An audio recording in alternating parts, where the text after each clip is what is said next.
want to go ahead and introduce yourself for the audience? Sure. I'm Zach Wood. I'm senior producer at Sony Santa Monica. All right, cool. And this is Hohokum. Let's take a look. This is a nice sorbet palate cleanser to the Helldivers you guys just played. Is it? Would you say it's more difficult or less difficult than that last mission? This game is 100% stress-free. Okay. 100%. So yeah, you're this character, this curious Technicolor flying. We call him the Long Mover.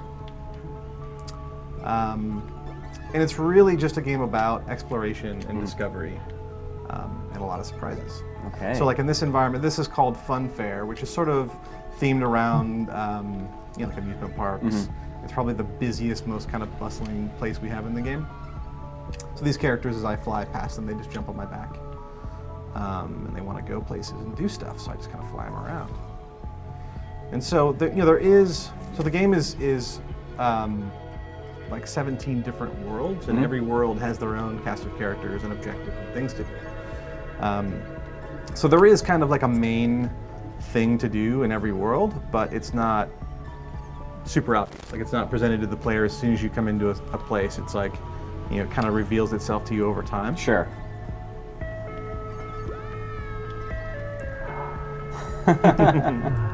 I'm just so relaxed just looking at this game.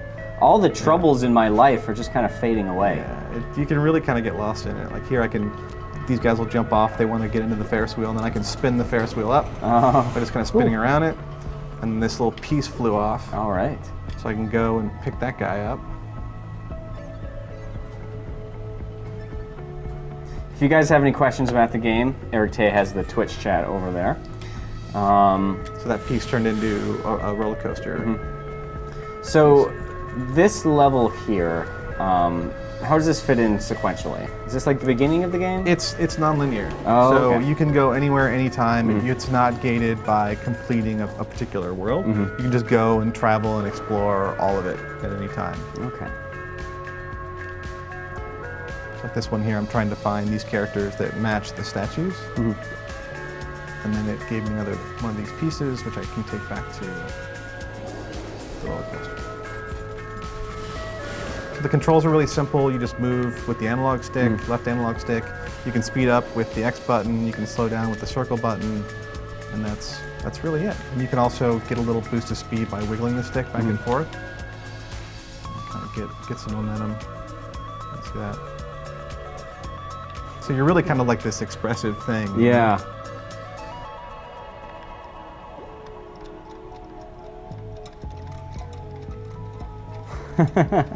But everything has kind of a reaction in some way, So this level that we're in here, you mentioned that you don't really find the objectives at first, right? You kind of have to like explore around. So give us an example of like what a kind of like typical activity or objective. I hesitate to even call them objectives if that's even what it is in this game. So like the example was, well, here I'll do another one. So here there are these lights that are a little bit gray, and there's some electricity here, so I can electrocute myself and turn these lights on. And so you can see they all turn on. So there's like a reaction there. It's kind of cool that the users won't be able to hear this, but the viewers won't. The electricity comes out of the speakers of the PS4. Oh yeah, the little nice controller little touch, speaker. Is there any of the touchpad? Yeah, it's kind of a work in progress right now, but basically you can interact with the player this way, and it actually records what I just did, and it'll just keep playing it until I let go. So I can do things like little figure eight, and it'll kind of follow my pattern. I just fell off the screen. But yeah, I'll just do like a little circle. So this game being non-linear, being kind of, I mean, it's a very abstract game, very non-conventional game. What kind of, is there any sense of overarching progression to the game as you kind of move from one area to the next? Do you have the sense that you are building up to some type of conclusion or anything? Yeah. So one thing we haven't really shown yet, we can talk a little bit about, is that there's this sort of thread of a game of hide and seek that sort of runs through the entire game. So you start out in this space with a lot of your friends that kind of look like you, and they all jet off to all these different spaces. And so when you complete, kind of like the main activity in each world, then that friend of yours reveals himself and goes back to this like home world. So there is kind of like, and at the very end, you'll gather back with all your friends and sort of like restart, you know, a game of hide and seek. So that's kind of the connective tissue. It's not really a story per se. Right. But yeah. So by just turning all those lights on, I have another piece to the roller coaster here.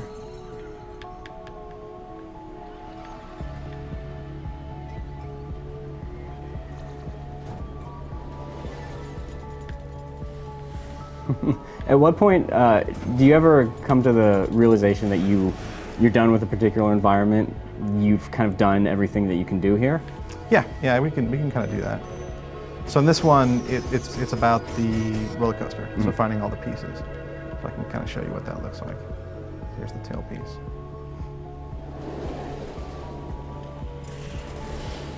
There's one more.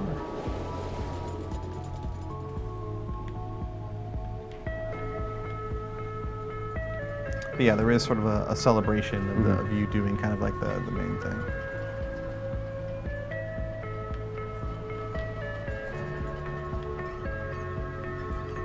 What's up here?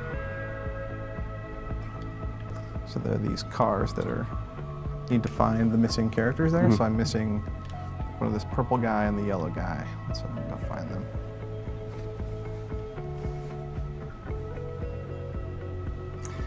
This is one of those games where you would just, me personally, I would just die to be a fly on the wall during like the pitch process of this. Yeah, it's like, okay, so check it out, guys. You're a line. There's a purple guy, there's a yellow guy.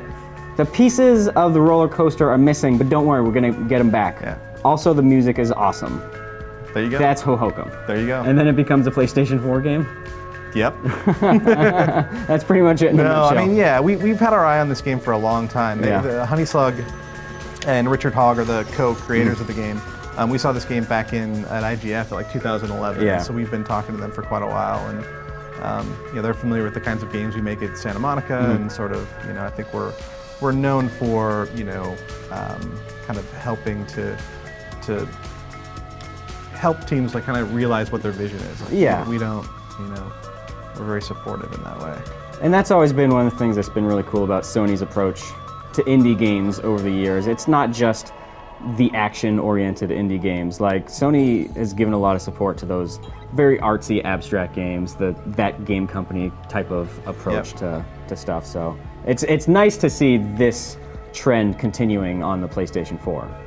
Yeah, we're really excited about it too. And you know, these are the kinds of games that really motivate us. You know, kind of like boundary pushing, innovative, you know, sort of you know, not the norm. Right. You know, this is the kind of stuff that inspires us. And so, yeah, and they're a lot of fun to work on. How's the chat doing, Arete? Doing all right. Yeah? Doing pretty good.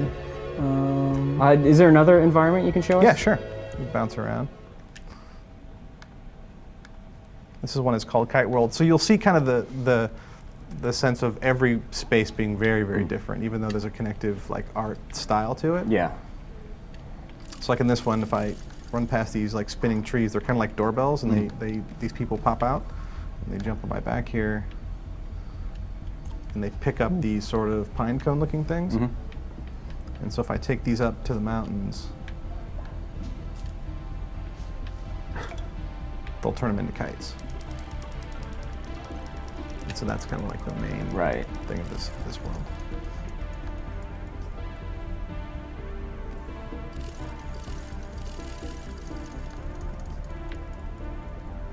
The music's pretty key to the experience too. We were it was interesting because like early on when the guys were conceptualizing the game, they had a playlist of different artists from Ghostly International, the record label, and we reached out to them, and now we're collaborating with them on the soundtrack for the game. So all of the music in Hohokum is artists on the Ghostly label. Oh, okay. So it's artists like, you know, Taiko and Shigeto and Mishna and Ben Benjamin. So that's been really awesome. We can kind of come full circle and actually work with some of the musicians that inspired, you know, the early designs of the game. So that's been really awesome. This must be a tricky game to demo because it's very different. It's very, you know, it's very expressionist, and I'm sure that you must get a lot of different reactions from a lot of different people, huh? Yeah, I tend to, like when we've been at trade shows or whatever, I tend to not explain it first. I just kind of like pass the controller, just like, hey, check it out. Yeah. Because I think it does a better job than I could ever really, in like a couple of lines, like describe it, you know? And yeah, people just kind of tend to get lost in it, and even if they don't know what they're doing, they just sort of seem to have a good time. And that's the kind of reaction we'd hope for,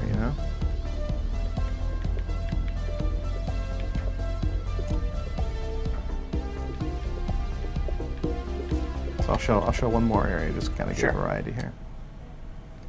This is called the Guano Factory. The Guano Factory? Exactly. Aww.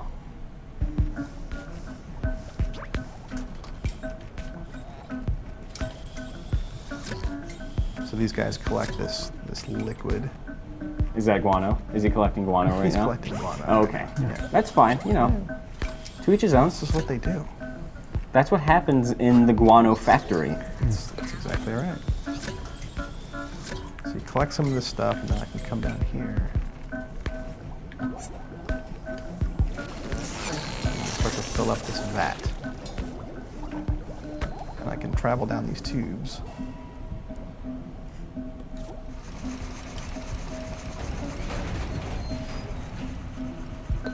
Have to wake up some of these lazy drones too. These workers are all falling asleep.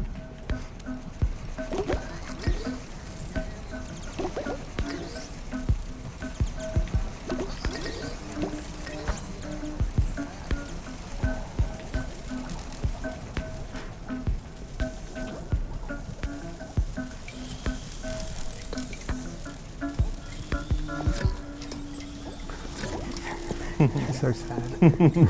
It is one of those just mesmerizing kind of games where I know I'm hosting right now and I should be talking, but it's also very easy to zone out and just kind of go. No, I don't.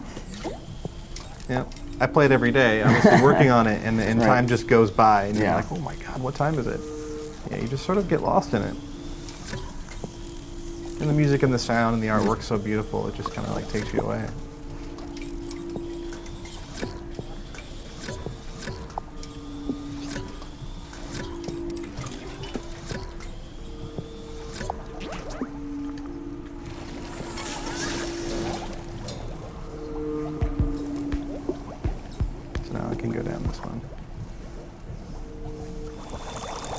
That is a lot of guano. That is a significant amount of guano. It is indeed.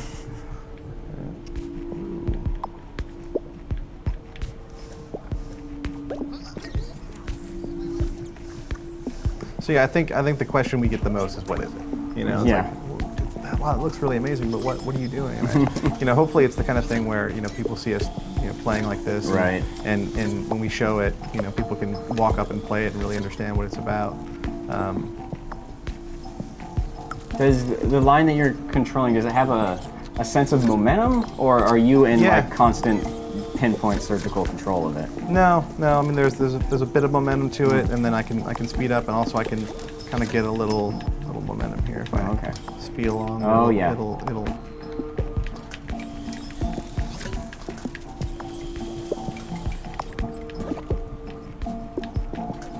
Yeah, it's pretty expressive. Okay. So much guano. I've never seen that much guano in my life. It's gonna be yellow.